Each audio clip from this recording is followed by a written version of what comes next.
자, 이거 보시죠. 경기 침체, 부동산 규제에도 불구하고 30대는 집 샀다. 예, 집 샀다. 그 이유는 뭘까요? 한번 이런 주제로 준비를 해봤습니다. 자, 규제에도 투자하는 30대들. 이 기사 난 거죠? 혼돈의 부동산. 자, 지금이 혼돈의 부동산 시장인가요? 혼돈의 부동산, 30대는 마이위, 식지 않은 매수 열기. 자, 부동산이 혼돈 속에 빠져 있어도 이 30대가 서울 아파트를 사들였다는 얘기입니다. 계속. 그래서 30대 집주인 3월 2,772건 최다, 40대보다 15.4%가 더 증가했다라는 얘기고요. 서울 아파트가 올라도 내려도 30대 매수 확률 꾸준하다. 이게 그런데 여기 주목할 게 있죠. 노원구, 그렇죠? 노원, 구로, 도봉 등 이 저가 아파트 밀집 지역, 저가 아파트 밀집 지역으로 수요가 몰렸다. 왜 그러냐면은 이게 너무 비싸니까 중심 지역에 못 사니까요. 예, 이런 쪽으로 이런 30대가 투자를 해왔다. 가장 많이 지금 하고 있다. 이런 얘기입니다. 자, 30대 부동산 매수 현상은요. 서울에서 30대 집주인이 두각을 나타낸 건 지난 3월 한 달에만 국한된 것은 아닙니다. 한 달만 갑자기 반짝한 게 아니고 올해 1분기부터 계속 30대가 매입한 아파트 9,101건, 작년 같은 기간 1,421건에 대비해서 540.5%가 증가했대요. 540.5%. 이거 어떻게 된 일입니까? 예, 이렇게 지금 뭐 언론에서 아니면 뭐 이런 전체적으로 시장 뭐 경제 위기설부터 막 전부 안 좋은 쪽으로만 지금 계속 나오는데도 불구하고 30대는 열심히 집을 샀다라는 얘기입니다. 자, 이유를 보죠. 자, 이 청약제도, 지금 이 청약제도에서 사실 30대가 청약을 당첨이 되기는 상당히 어렵습니다. 이게 왜냐하면은 뭐 무주택 기간도 있어야 되고요. 또 결혼해서 자녀 수도 있어야 되고 부모 봉양 뭐 하여간 별게 다 있어가지고 여러 가지 상황들이 많아서 우리가 체크해야 될 상황들이 이 30대들은 집을 못 사고 오히려 40대들은 좀 이 청약을 통해서 당첨이 될 가능성이 많은데요. 이 30대는 거의 불가능합니다. 그래서 이런 이제 30대 소외 현상, 그리고 과거의 학습 효과, 과거 규제 시장에서 어떻게 됐을까? 과거 서울의 집값이 이런 과거의 학습 효과 때문이다라고 저는 보고 있고요. 서울 지역은요, 이거 서울에 투자한다고 했잖아요. 이 30대가. 서울 지역은 이 정비 사업, 재개발, 재건축, 서울의 집을 공급할 수 있는 유일한 방법은 재개발과 재건축밖에 없습니다. 그런데 재개발과 재건축을 지금 계속 묶다 보니까 이 지연이 점점 되고 있죠. 사업성도 떨어지고, 자, 전용 면적 85제곱미터 이하 추첨제 폐지. 이제 추첨제 거의 없다고 봐야죠. 예, 이렇게 되니까 30대가 청약으로 내 입장만 거의 불가능하다라는 얘기고요. 이유는 무주택 기간 짧고 부양가족 적은 30대, 청약가점 낮아 포기 사례 속출.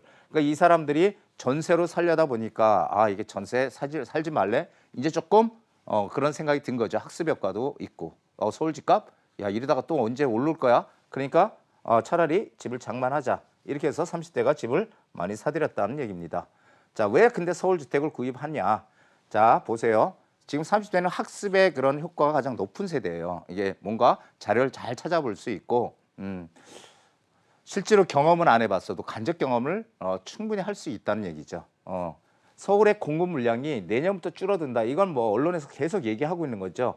그래서 올해 한 4만 몇천 가구에서 내년에 한 2만 초반, 2만 가구 초반, 2만 여 가구 정도 되고요. 그 후년에는 그거보다 더 확 줄어듭니다. 2022년도에는. 자, 2년 연속 크게 줄 거예요. 공급 물량이 줄어들면 가격은 오를 수밖에 없다라는 생각하고 있고요. 결국 서울 집값은 결국 오르더라. 이게 이제 학습 효과라는 건데요. 서울 집값은 이래서 또 기다리다 보니까 나중에 턱 오르더라라는 그런 인식을 가지고 있다는 겁니다. 그러다 보니까 상대적으로라도 비록 지금은 뭐 이렇게 크게 가치가 없더라도 그래도 내 집 장만을 해야 되겠다 해서 저가 아파트 위주의 그런 투자를 했다 이런 얘기죠.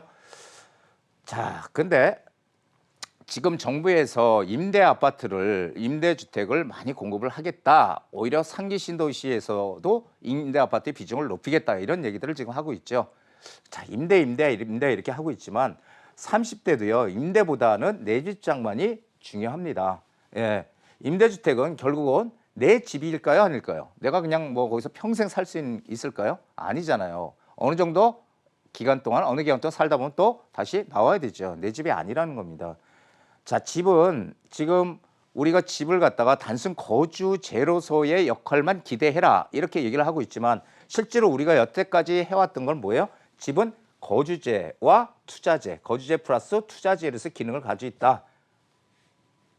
살면서 시간이 지나다 보니까 집값이 오르더라. 그래서 집은 두 가지, 거주제뿐이 아니라 투자제의 요소도 가지고 있다는 거죠. 자, 이런 게 있기 때문에 이 내 집 한 채, 우리가 부동산 투자하잖아요. 그래서 부동산을 투자제라고 얘기를 하기도 하지만 이 집 한 채는 투자랑 별도로 오히려 필수제예요. 무조건 가지고 있어야 되는 겁니다. 예, 필수제. 내 집 한 채. 꼭 장만해야 된다는 얘기죠. 그래서 미국 같은 나라들은 자가 보유율, 내가 집을 소유한 보유율을, 자가 보유율을 계속 높여간다는 겁니다. 계속 높여서 정부의 임대주택 공급 부담을 덜어주는 거죠. 임대주택 질래도 돈이 들어가잖아요. 공급을 할래도. 그 재원 마련 또 계속 해야 되고, 그렇죠? 자, 이렇게 되면 어떻게 됩니까? 자가 보유를 높여서 내 집을 자꾸 사게끔 해주면은 이 임대주택을 덜 줘도 되잖아요. 이런 정책으로 좀 바꿔갔으면 어떨까 싶습니다. 왜냐하면은 집 한 채는 무조건 있어야 되는 거예요. 그래서 직장인들이나 이런 분들, 이렇게 월급을 계속 받는 직장인들 같은 경우는 월급 받잖아요. 그러니까 대출 좀 많이 해줘서 또 저리로 집을 반드시 구입할 수 있게끔 해주고, 이렇게 해도 저렇게 해도 절대 집을 못 산다, 못 사. 그러면 정부에서 책임을 가지고 도와줘야 되겠다. 이런 분들한테 임대주택을 공급해야 된다는 게 제 소견입니다. 자, 거주와 투자를 같이 하면 어떨까요? 이렇게 얘기하는 분들이 많은데 거주와 투자는 같을까요? 다를까요? 저는 다르다고 생각해요. 내가 집 한 채 가지고 있다는 거는 물론 이제 시간이 지나면은 조금씩은 오르죠. 많이는 안 오르더라도 물가가 올라가니까 거기에 비례해서 집값도 오르게 돼 있어요. 그런데 내 집은요, 내가 살기 편한 곳이면 되는 거예요. 내가 살기 원하는 곳. 집도 이게 전혀 생소한 곳이라도 한 몇 년 살다 보면은 편해지잖아요. 떠나기 싫죠. 예, 그래서 모르겠어요. 저는 항상 그래 왔던 것 같아요. 이사를 가서 보면은 좀 불편한 것 같지만 오래 지내다 보면은 이제 좀 익숙해져서 떠나기 싫고 그 동네가 제일 좋은 동네로 인식을 하게 되는데, 내 집은 내가 살기 편한 곳이면 되고요. 투자는 내가 살기 편한 게 아니라 남들이 살기 원하는 곳에 투자를 해야 됩니다. 이것이 하나의 과제입니다, 우리의. 자, 남들이 살기 원하는 곳은 비싸잖아요. 강남 비싸잖아요. 왜 비싸요? 남들이 살기 원해서 계속 들어가니까 집은 부족한데 계속 수요가 많으니까 집값은 오르는 거잖아요. 그리고 뭐 당연하죠. 그래서 투자는 남들이 살기 원하는 곳. 처음엔 안 되더라도 외곽에서부터라도 이렇게 조금씩 매도하고 또 매도하고 해서 결국은 이쪽으로 남들이 살기 원하는 곳으로 들어와야 된다는 거죠. 자, 그리고 투자는 있는 돈을 조금씩 불려가는 하나의 과정이에요. 있는 돈을, 내 재산을 현금으로 가지고 있는 게 아니라 내 재산을 지키고 또 조금씩 불려가는 게 투자고, 그렇죠? 이게 일확천금을 하는 것은 절대 아닙니다. 이제 일확천금 하던 시절은 지나갔어요. 그렇기 때문에 내 돈을 어떻게든지 조그만 쌈짓돈, 조그만 주머니 돈이라도 어떻게든지 조금씩 불려나가는 게 재테크고 투자다, 이렇게 생각하시면 되겠습니다. 자, 풍선 효과 지속될 수 있을까요? 이것만 생각해 보시면 됩니다. 풍선 효과는 왜 생길까? 한번 생각해 보세요. 왜 풍선 효과라는 게 생길까? 풍선 효과 지역은 규제가 없거나 규제가 약한 곳이에요. 없거나. 규제가 강한 곳으로 들어갈 본래는 없었는데 그쪽에 규제가 투자를 하다 보니까 강해져. 그래서 이제 들어갈 수가 없어. 대출도 안 나와. 그러니까 대출도 나오고 규제가 없는 쪽으로 돈이 그쪽으로 몰리는 거거든요. 이걸 풍선 효과라고 하는데, 규제가 없다는 의미는 투자 가치가 있다 없다? 없다. 그렇죠? 규제가 많다는 의미는 투자 가치가 많다. 이유는 모르지만 사람들이 많이 들어간다. 그러니까 규제로 집값이 많이 오르니까 규제로 묶어놓은 거잖아요. 그 이치만 잘 생각해 보면은 풍선 효과 지역은 되도록이면 피하는 게 좋다라는 얘기를 드리는 겁니다. 자, 부동산은 반드시 공부가 필요합니다. 돈이 아무리 많다고 하더라도요, 묻지마 투자는 반드시 실패합니다. 그냥 아무데나 이렇게 넣으면은 투자해서 이익을 많이 낼 수 있다? 천만의 말씀이죠. 부동산도 반드시 공부가 필요하다라는 거.